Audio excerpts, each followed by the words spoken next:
Hey, good evening, everybody. I hope you are doing well. You're not doing well if you're a Knicks fan, and Kings fans can relate to Tyrese Maxey, who single-handedly beat the Kings and Yes. beat them up when they played. That what Maxey did at the end of that fourth quarter was reminiscent of Reggie Miller years ago against the Knicks. Grant, it was wild. I couldn't believe it. The series was in their hands. And Yep, Maxey, special player, at a time yep, somebody else needed to step up other than Embiid. incredible. And boy, that's a brutal loss for the Knicks. You have a chance to close out the series, get some additional rest, get kicked back, and now you got to go back into Philadelphia where you not only embarrassed the Sixers, you embarrassed their fans, okay? Mm. And that is going to be a snake pit, okay, for game 6. Trust me on that. That is not going to be a pleasant atmosphere for anyone associated with the Knicks. No, it's not, Grant. And it's not just one game. Look at what happened in the NBA Finals years ago. It can turn a season, a playoff Yep. season. So it's all going to be about how they bounce back because I fully anticipate this one going 7. How about you? I do think it's coming back to MSG for a game 7, and those tickets on the secondary market will Oh, be boy. going for a big time dollar. All right, so you've got the Cavaliers edging the Magic to keep that series alive, and you have the Bucks who are up 12 on Indiana in the third. Now, I did a rant on this yesterday. What the hell's Bobby Portis thinking about getting kicked out of Sunday's game? I mean, how stupid can you be? Seriously. Yeah, I get that it's chippy in that series, but you can't get kicked out. The fact that your No. coach needs to take some time before he can talk to you and you have to come in and then speak to the team afterwards. When you've got Giannis out, when you've got Dame, it just doesn't make sense. It was really kind of the only chance they had, Napes, with everybody that they didn't have playing. Yeah, I mean, hard to believe. Right now, again, it's 60-48, a minute 20 gone by in the third, and the Bucks are leading the Pacers. Of course, the Bucks fighting for their lives. One more loss, and they are done. So we've got open forum. We can go in any direction you want. Hit us up. We're happy to be able to answer your questions and talk about what you want right here on If You Don't Like That. NFL trades, NFL this, NFL that are in the books. You've got the draft that's in our rearview mirror. A lot of people are coming down on the Atlanta Falcons, but who's to say that Kirk Cousins is going to be upright for the foreseeable future, number Right. one. And number two, I want to get your take on this. What happens if Penix ends up being a really good NFL quarterback? How's that any different than what the Green Bay Packers did when they drafted Aaron Rodgers in the first round, albeit a little bit further back in the first round? And maybe I'm not comparing Kirk Cousins to Brett Favre, Sure. but there were still top flight quarterbacks. That worked out pretty well for Green Bay, didn't it? It did. There's a reason they've only had a couple quarterbacks besides Jordan Love in the last 20, 30 years. Grant, I think it's not so much what happened, it's the delivery. I think players, and now with the player movement, the fact that Kirk Cousins was reportedly in the dark on that, how do Yeah. you not communicate that, Grant, when he's $100 million player that you just signed? Yeah, I would think that that's a conversation that definitely should have been had. I'm a little surprised by that. That's the one thing that did surprise me. But You got to communicate with your quarterback. see, but Grant, isn't it such an obvious thing? Shouldn't you have to communicate with most guys unless you're the backup holder? You get my drift, especially if they're going to be a fabric of your team, supposed to be leading that group of men. Yeah.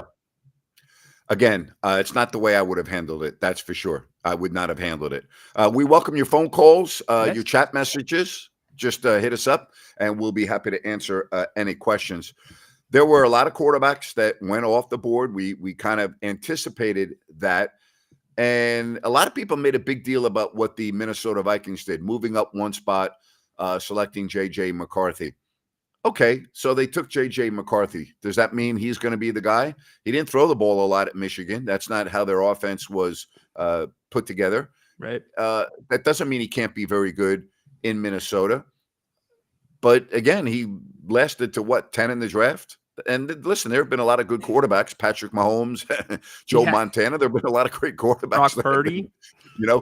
Yeah, Brock Purdy. Last time I looked, he was the last player in the draft. So I think maybe we in the media and we as fans put too much emphasis on where a player is drafted. I mean, Isaiah Thomas, when he came to Sacramento, was 10 times better than Jimmer Fredette. Jimmer was a lottery pick, and Isaiah was taken last in the draft.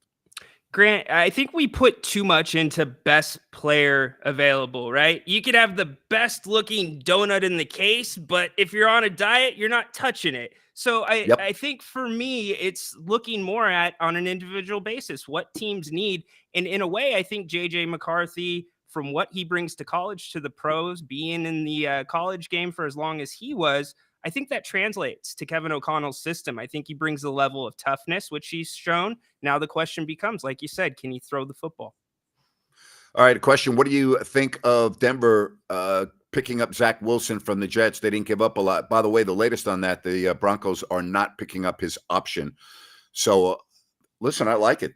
Let's see if it was just a bad situation for him in a rough environment. Give him a fresh slate and see what he can do. I mean, look at what happened at Baker Mayfield. He had to go to a couple different teams, and look at how well he did with Tampa, right? Yeah, So, absolutely. and he listen, he was the number one player taken in the draft. Zach was taken number two.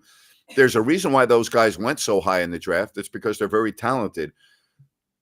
I mean, Zach Wilson's got talent. I don't think anyone can deny that. The question is, can he play in the NFL level without his bad turnovers? You can't turn the ball over the way Wilson was turning the ball over. The question is, was that because of the Jets? Was that because of the coaching? Will it be better in Denver with Sean Payton? Will he get the opportunity to play? We're going to find out. Yeah, we'll find out. I mean, you hit the nail on the head about guys that get second opportunities. Geno Smith, one of the guys that kind of paved that way a couple of seasons ago. So Jerry Reynolds talks about it all the time, Grant. Sometimes a scenery change can be the best thing because the system doesn't necessarily fit. So the system doesn't fit in Denver. And I think it's kind of an interesting choice. I'm going to kick it back to you. Are you putting your eggs in that basket if you're Sean Payton? No, absolutely not. Listen, the NFL is about you have to prove to me that you belong on the field. Okay. So I'm going to evaluate you in practice. I'm going to evaluate you in the reps that you get in the preseason. And that will determine to me. And listen, Sean Payton knows the quarterback position as well as anybody. Right. Sean Payton is going to be able to watch Zach Wilson in practice, and he'll know whether or not he can give him the keys to the car. He just will. He'll know. Yeah, and personalities. We should check that too, because Sean Payton did not get along with Russell Wilson very well. And in Seattle, that wasn't really a problem with Pete Carroll. But Sean Payton showed last year. I mean, hell, how many times did he go after Nathaniel Hackett during the season? So, and Zach Wilson has a big personality, probably bigger than his game right now. Let's see if the two can mix. All right, I want to get to this because I'm glad this brought up, and we're going to be jumping around because it is an open forum. The reported numbers for the NBA TV rights and NBC getting in reportedly with a bid of $2.5 billion. Okay. And there has been a decline in viewership over the last few years. And here's something else that you have to keep in mind with the TV rights. These TV rights will not include LeBron James, okay? They will no longer have Steph Curry playing like Steph Curry. He will be at the end of his career. Now, there are some very good young players coming up through the pipeline, but are they LeBron James? Is the next LeBron James Anthony Edwards of the Minnesota Timberwolves? I mean, how good has he looked? Grant, we talked about it on the 2:00 show with Jerry. He looks incredible. He's a throwback two guard, Grant. He's not Kobe Bryant. He's not Michael Jordan, but the way that he plays the game just screams that type of style. So I want to ask you that question. Yeah. LeBron James, like him, hate him, draws big numbers to the network TV. It's bad for the NBA from a business perspective that he and the Lakers are out of the playoffs. It just is. He moves the needle. It's bad for the NBA and their numbers that Steph Curry is out of the playoffs. He moves the needle. People gravitate to watch him. All you got to do is look at the jersey sales. All right. Curry and LeBron, they're near the top every year. That means something. I'm going to be very interested to see what the numbers do this year. And it's going to be very interesting if Minnesota makes it out of the West. We can say all we want about Anthony Edwards. The Timberwolves don't move the needle in terms of NBA viewership. Conversely, could you imagine what the Eastern Conference Finals would be if you could have a Oh, Boston-New York series? It oh, would break records. yeah, Battle of the Bay, like here in California in Well, '89. Okay, but think about this. Think about if you had, and again, I'm doing this off the top of my head, and I should look at the seedings first. But let's say you have Oklahoma City and Minnesota. Okay, gotcha. Oklahoma City and Minnesota is not moving the NBA needle. As great as Shea Gilgeous-Alexander is and Anthony Edwards, that would fall way below, let's say, a Knicks Celtics matchup. Well, it's the onus is on the NBA then to move the needle, market these guys, make sure you're featuring them. And obviously they will if they get to that point. But I mean, it's not a new problem for the NBA, Grant. The NBA, if Adam Silver was smart, should have been preparing for this. LeBron didn't just start his 20th year, right? Yeah. So, Well, Adam Silver will tell you that he is preparing for it, and Adam Silver will tell you that the health of the Well. league is very good, and he will tell you that there are a lot of tremendous young players that are now entering the league in the last 2 to 3 years. The Zion Williamson, for example, sure. he moves the needle. People want to see him play because he's a freak of nature, and I mean, even though he plays in New Orleans, people will turn into the game. They will tune into the game to watch Zion Williamson play. Now, this is something else I wanted to talk to you about. When you see Anthony Edwards, who is a true superstar now, can I say that about him? Absolutely. Yes. Okay. Shea Gilgeous-Alexander, true superstar. Would you agree with that? Absolutely. I'm looking at this with Sacramento and De'Aaron Fox. He's not on the level of those guys. No, not even. I don't think it's close, Grant. You? I don't either. And so the gap, and I wanted to get to this, and I'm glad that this segued into it.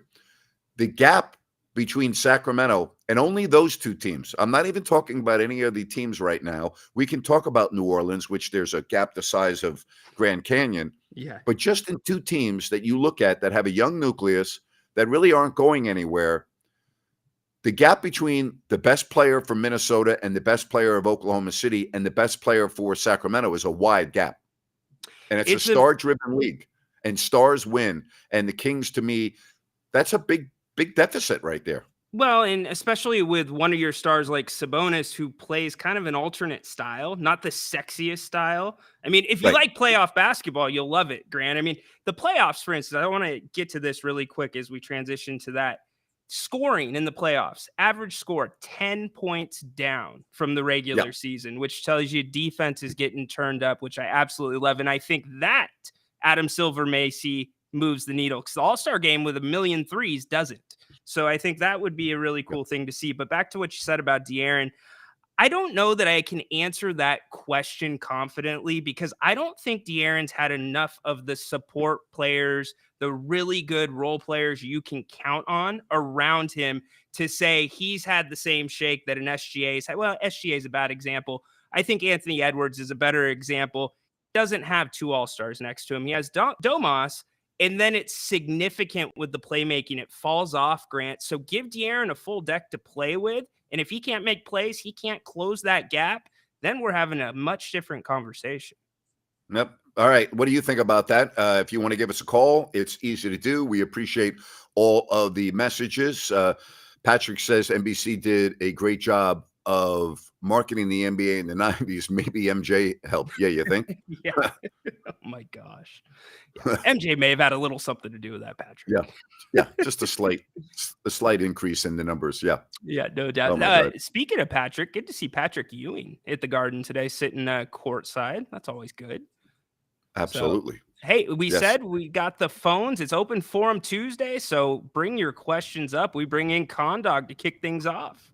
Hey, Condog. Oh, what's up? That Knicks 76ers game was crazy today, wasn't it? Wild. Yeah. The Knicks should not have lost that game. I mean, the 4-point play by Maxey was the big play down that stretch. I mean, you're you got a 7-point lead. You have the clock in your favor, and then all of a sudden you give up a 4-point play. You can't do that in that situation.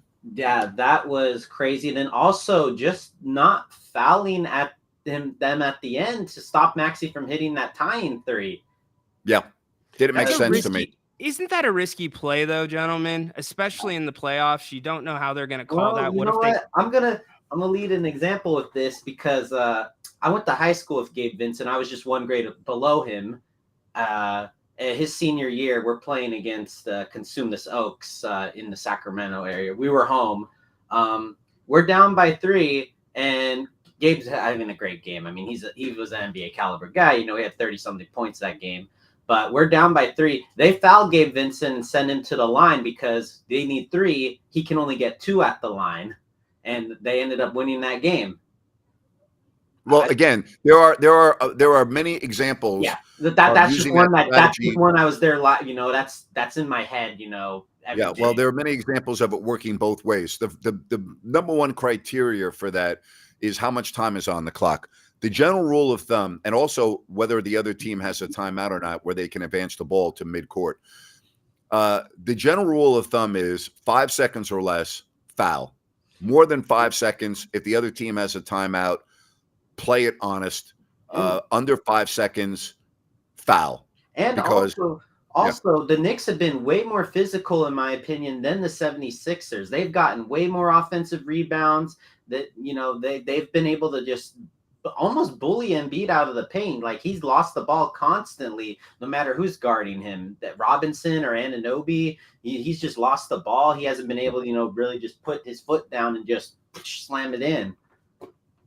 Well, thanks for the call. We appreciate it. Ryan, the other thing is who are you playing against? If I'm playing against the Warriors and Steph Curry, I'm not allowing Steph Curry to take a 3 to tie the game in that situation, even if there's, I'd even go with 8 seconds or less, because I would say the same thing when the Kings played Kobe Bryant. I announced all those games, every single one of them.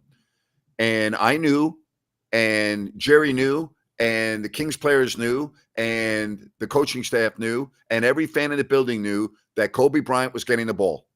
Okay? Yeah. And it pains me to refresh back on my memory and think about how many times Kobe Bryant made that shot, how many times he beat Sacramento. And I'm just not letting that guy beat me. I don't care if I got to put 5 guys on him. You know what I mean? There are certain players that you have to play differently. Yeah, no, absolutely. I mean, I think about baseball. They do the shift, or they used to do the shift. You got to do that for some guys. And, Steph, they're just that good. You've got to respect their game. And then you also got to think about the alternate scenarios, kind of like you talked about, the timeout or not, what you want to do, how the flow of the game is going. Because I think that matters a lot too. But certain guys, rules are locked in. You're spot on.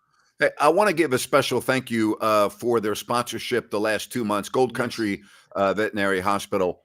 They do a great job. Here's the bottom line. When your pet needs urgent care, they are available. Auburn, serving the foothills, and of course, Roseville and the greater Sacramento area. That is Gold Country Veterinary Hospital. They do it all.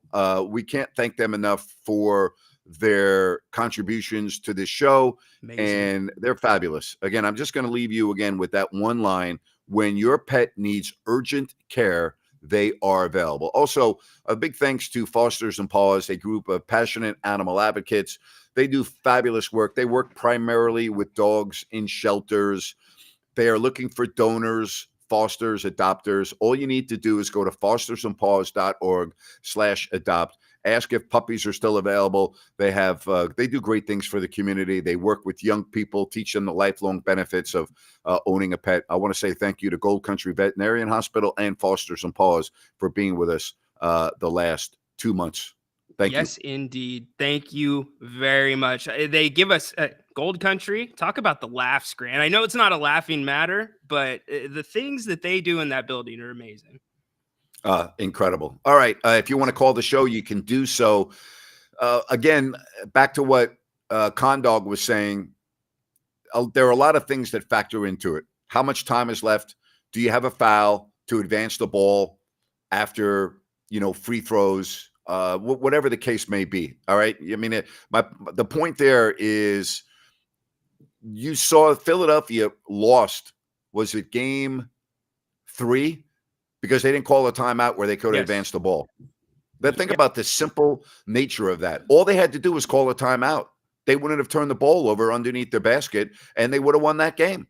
Even if they had turned the ball over on the inbounds, by the time the Knicks were able to advance the ball and everything, it would have been a whole different scenario. I mean, that's just basketball 101, Ryno.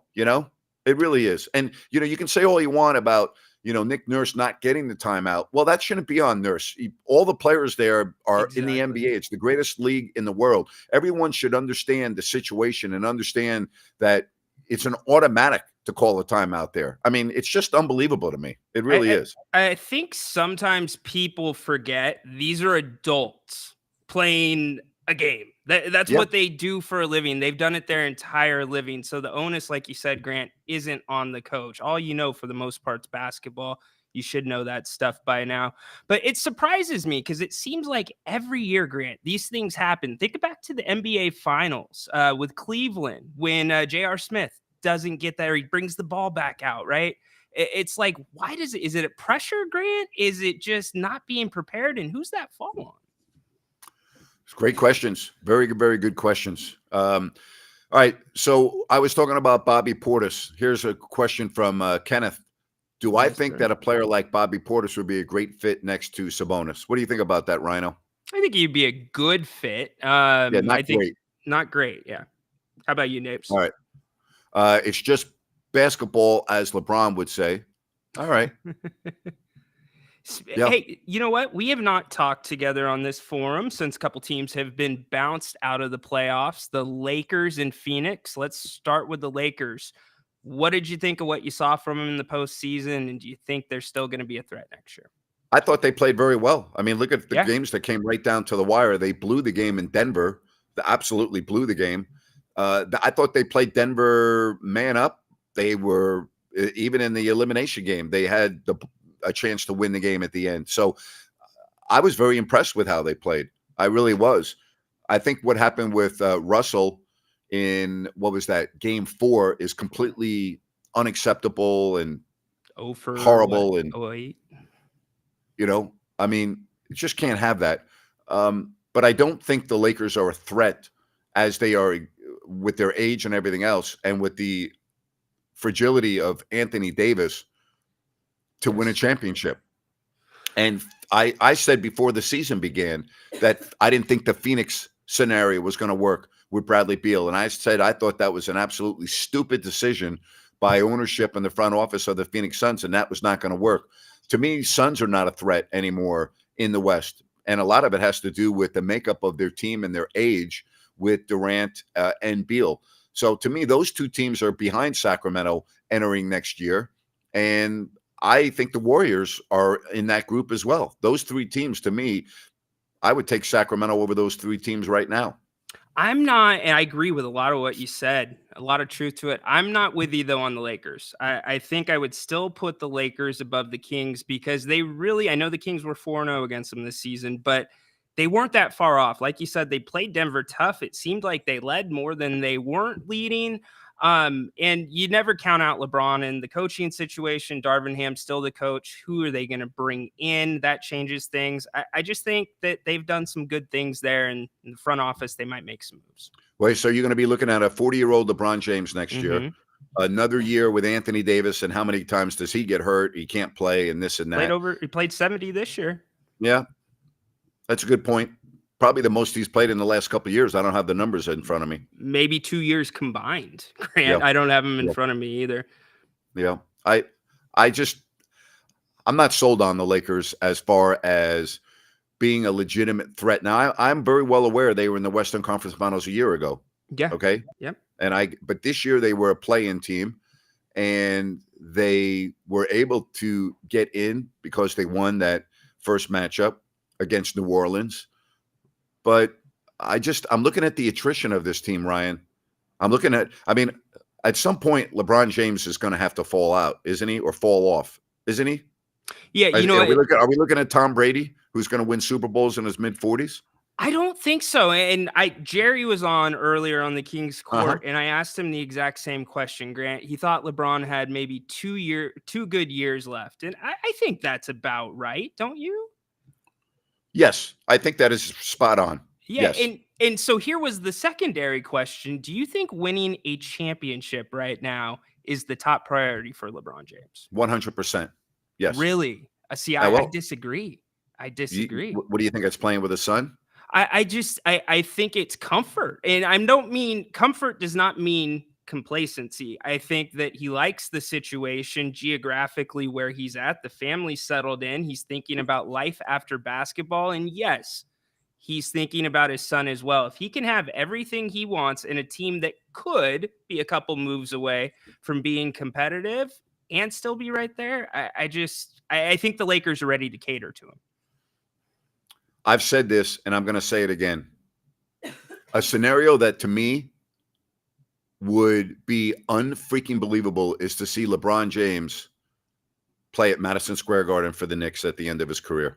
Stephen A. Smith brought it up last weekend. He brought that exact same scenario up. Yes. And he thought it makes sense. And I do too. I mean, if the Lakers, I know LeBron can opt out now, and that's why there was the talk at the trade deadline, but that's why that question comes up. Because to me, if you want to win a championship, there's teams out there that could take on your salary, even if you want to get paid and be in a better position. New York, great example names. So we'll see. We'll find out about his future and everything else. Always good to be with you here.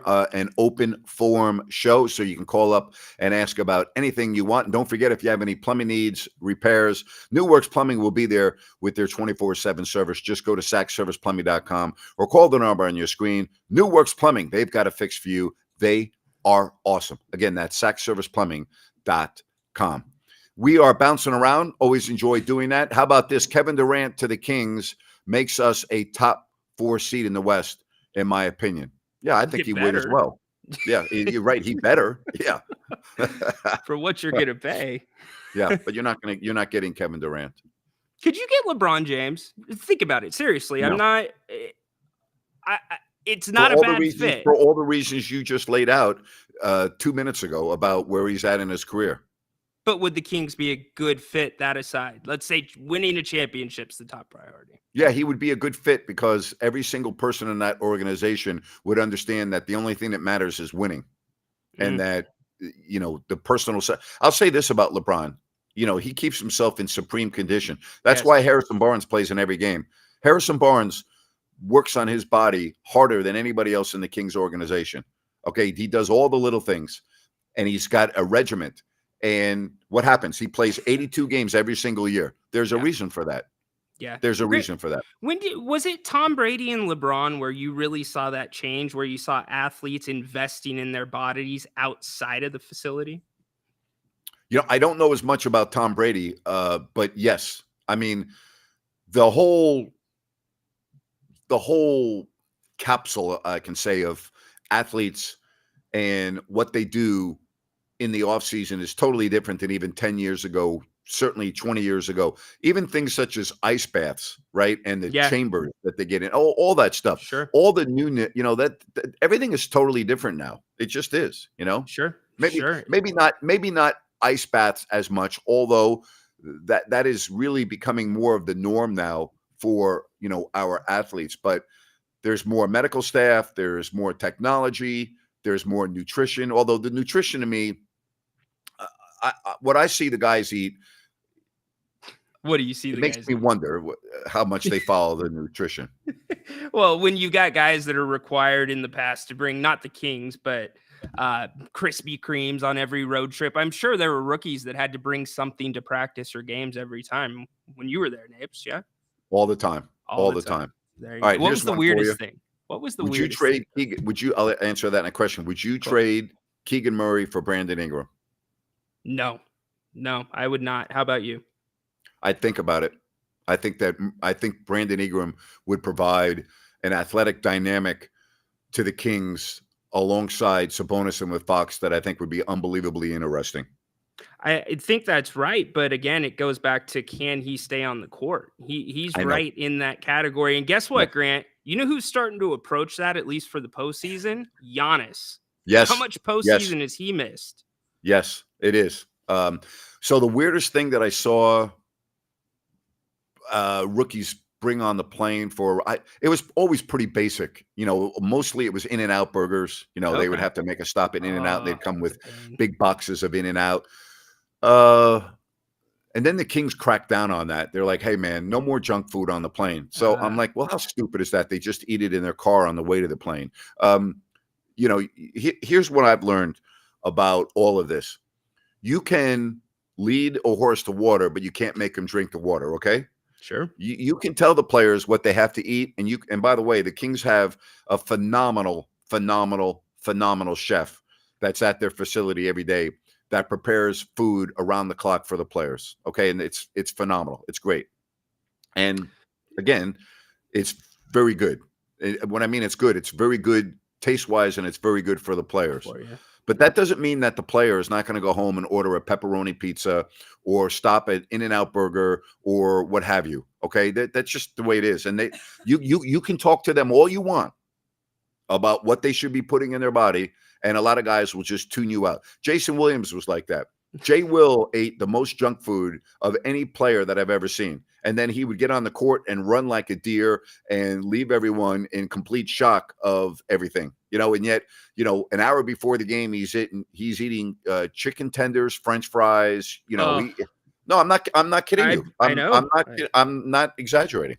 Oh, I can't even imagine that. Can you imagine eating a full meal before you went out for lacrosse? I'm telling you, he did it all the time. All the time. That's nuts. To each their own. Everybody's different. Everybody's got their thing.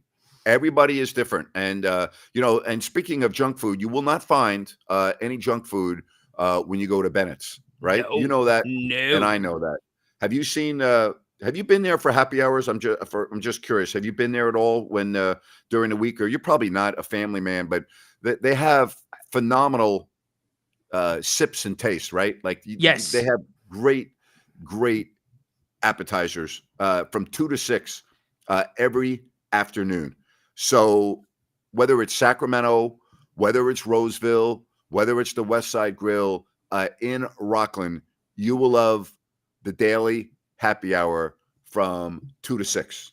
Take my word for it. All right, you're gonna love it. Napes, if you can't make it there from 2 to 6, then just get there on Mondays, because they've got their wine and dine Mondays. A bottle of wine, couple of entrees, $65. Where are you going to get that anywhere else in town? Yeah, no, but let me give you a little bit more. All right. So again, from 2 to 6, you can enjoy their signature cocktails and wines by the glass at unbeatable prices, with all options priced under $14, many priced from $6. And again, it's not just the drinks that are a deal during their happy hour. They also offer a variety of share plates and classic comfort foods that will satisfy your cravings. It's phenomenal. All right. So again, whether you're in the mood for something savory or sweet, they've got you covered. They got all kinds of great options: glazed ribs, grilled salmon sandwich. They have all kinds of chicken entrees. It's right there for you at Bennett's. Don't forget about their happy hours daily from 2 to 6. And we appreciate the heck out of Brian Bennett. And thank you very much for all you do for us. And you're a great service to the community. I always talk about the people that we have as sponsors.